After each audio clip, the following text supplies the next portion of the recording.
Hello everybody and welcome to the program. The reason for doing this is because we got a lot of emails from you guys over the last 2 weeks. All sorts of questions, and people want to know, people want to learn, and so it's like, okay, let's put up a little setup, very minimal situation, home studio situation, where we can go through stuff. I can tell you about tricks that I use in my recordings. And I'm sure you know that I'm a big demo fan. The demo sound, I'm a huge fan, and I think they have a lot of value. So basically, emails as far as let's say you want to know, you're kind of depressed about the big studio, and you're like, okay, I don't have the money, I can't go to the big studio. How do I get that big sound? So the thing is, okay, here's the thing. What are you after? If you're just after a big sound, you have to go there. If you are a songwriter and you want to get some songs done and make them sound really nice and want to send them to people, something that I do, great thing to be at home and do it at home. My setup, as you can see, I got a little MPC 60, or used to be called MPC 60. I'm a huge fan of the MPC of the Akai. I do all my work, all my beats, all my programming up here. And then I got Pro Tools, a very basic Pro Tools system, and I got my piano connected to the rig, and that's about it. That helps me do the songs. And it's enough for me to kind of put things together.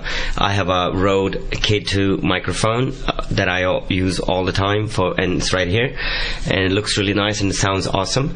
I got a pair of Alesis monitors, simple home studio. You can't turn stuff up. Maybe you're living in an apartment, you can't really crank it, so you got to keep it low, and you got to somehow get the sound. As far as people asking me what kind of softwares to use, any, they're all good. I even used to use N-Track, Google it, and gave me a great sound. So it depends on what you want to do. Pro Tools works for me now because the ease of taking the project into a bigger studio, and no compatibility issues there. A lot of people asking about soundproofing. How I work at home, and how do I get my speakers to sound true at home? Well, a good shortcut would be to get this pink noise generator. Probably get it for a couple $100. Bring it, hook it up. What it does, it throws out pink noise, and we'll get into pink noise and all that later sometime. But it throws out all this pink noise, and it makes a curve for your room, and you put your speakers through it, and it's tuned up pretty well for the environment. So that's what you can do. Soundproofing. I've been to a lot of studios in all over the world where people got their rooms and they got foam up on the walls, and they're thinking, how come the room is not soundproofed? Well, soundproofing is an art, and you gotta learn how to do it.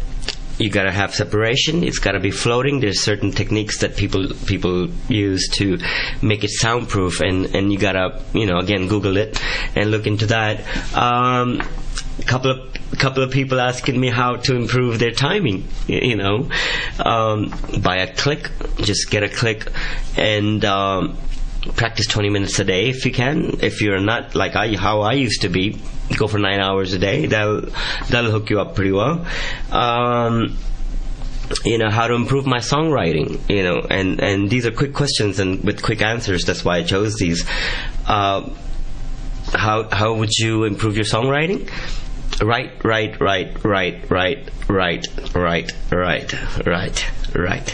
Just keep on writing, and it'll improve over time.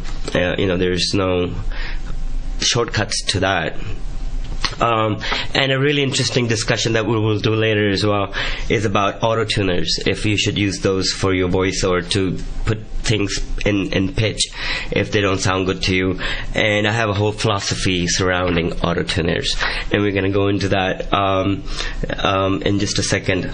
So this is basically what it is, and I'll answer. Let's talk about auto-tuners and in the next program, and we'll see you there.